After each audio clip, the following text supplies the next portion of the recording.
SIR নিয়ে আপনারা শুনতে চান? হাতটা তুলে রাখো। আপনারা সবাই এসআইআর নিয়ে শুনতে চান? এসআইআর নিয়ে আমি প্রথম বলবো, আপনারা আতঙ্কিত হবেন না। আমাদেরকে আতঙ্কিত করা হচ্ছে। আতঙ্কিত হয়ে গেলে, ভয় পেয়ে গেলে এই রোগের সাথে লড়াই করবেন কিভাবে? এটা হচ্ছে ভোট ধরা কল। 2021 সালে ভোট ধরা কল হিসাবে কি এসেছিল মার্কেটে? CA, NRC. মনে আছে তো নাকি? এনআরসি করে নাকি দেশ থেকে তাড়িয়ে দেবে, তৃণমূলকে ভোট দিলে আটকে দেবে, এই গল্প শুনিয়েছিল। কিন্তু আমি আপনাদের তখন কি বলেছিলাম?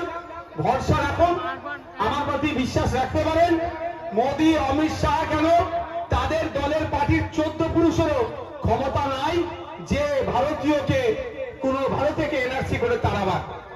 4 বছর পার হয়েছে, কেউ বলতে পারবে 4 বছরে ভাঙড়ের একটা কোন বুথের মানুষ বলতে পারবে যে এনআরসি বা কিছু করে দেশ থেকে তাড়িয়ে দিয়েছে?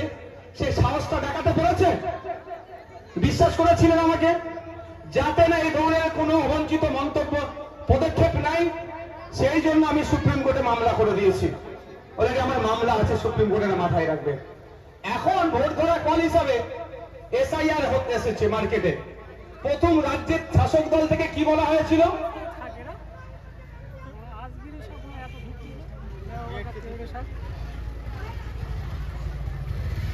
শাসক দল থেকে প্রথমে কি বলা হয়েছিল?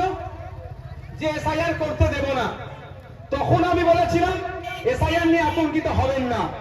আজকেও দেখুন, আজকেও বলছি এসআইআর নিয়ে আতঙ্কিত হবেন না, কিন্তু শাসক দলের অবস্থান পরিবর্তন হয়েছে। সেই সময় বলেছিল এসআইআর করতে দেব না, কিন্তু আজকে আমি পেপারে পেলাম 80,600 অফিসার মমতা ব্যানার্জি সরকার দিচ্ছে এসআইআর করার জন্য। তাহলে সাপে কামড়াচ্ছে, ও জায়গায় ঝাড়ছে কে? বলুন, সাপে কামড়াচ্ছে, ও জায়গায় ঝাড়ছে। প্রায় 90,000 টোটাল অফিসার আমাদের রাজ্য সরকার ইসিআই কে দিচ্ছে দ্রুত এসআইআর করার জন্য।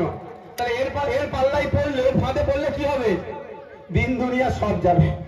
আমি এটা একটা মজার ছলে বলছি, কথাটা বললাম।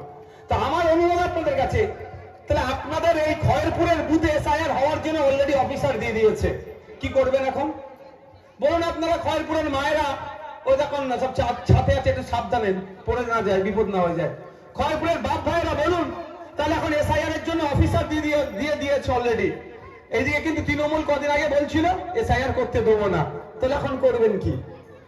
আমি প্রথম দিন বলেছি, আজকেও বলছি, আতঙ্কিত হবেন না। কারণ আতঙ্কিত হলে কি ক্ষতি হবে সেটাও আমি বলছি। আমরা এখানে চাষি ভুষি মানুষ ভাই, সাপে কামড়ের খবর অনেক পাই। সারা পশ্চিম বাংলাতে পার ইয়ারে সাপে কামড়ে অফিসিয়াল ডকুমেন্ট হচ্ছে 1,500 মানুষ সাপে কামড়ে মারা যায় এক বছরে, আর আনঅফিসিয়ালি প্রায় 3,000 মানুষ মারা যায়। তার মধ্যে অধিকাংশ এই যারা চাষবাস মাঠে ঘাটের সাথে যারা এই রিলেটেড যারা আছে, বলুন সাপে কামড়ে মারা যায় অনেকে হসপিটালে নিয়ে গিয়ে, আবার অনেকে তৎক্ষণিক মারা যায়। মেডিকেল সায়েন্স বলছে কোন সাপে কাটা রোগী যদি 90 মিনিট 100 মিনিটের মধ্যে এবিএস, অ্যান্টিভেনাম বলে যাকে, যদি তার শরীরে প্রয়োগ করা হয় তাহলে সে বাঁচার সম্ভাবনা থাকে 90 থেকে 100 মিনিট পর্যন্ত। ঠিক আছে? তাহলে সাপে কাটার সাথে সাথে অনেকে মারা যায়, হয় না? সাপে কাটার সঙ্গে সঙ্গে মারা গেছে, তাহলে এটা হয় কেন? মেডিকেল সায়েন্স কি ভুল বলেছে? মেডিকেল সায়েন্সও ভুল বলেনি, আর আমার কথাটাও সত্য যে সাপে কাটার সাথে সাথে মানুষ অনেক মারা যায়। সাপে কাটার সাথে সাথে ওই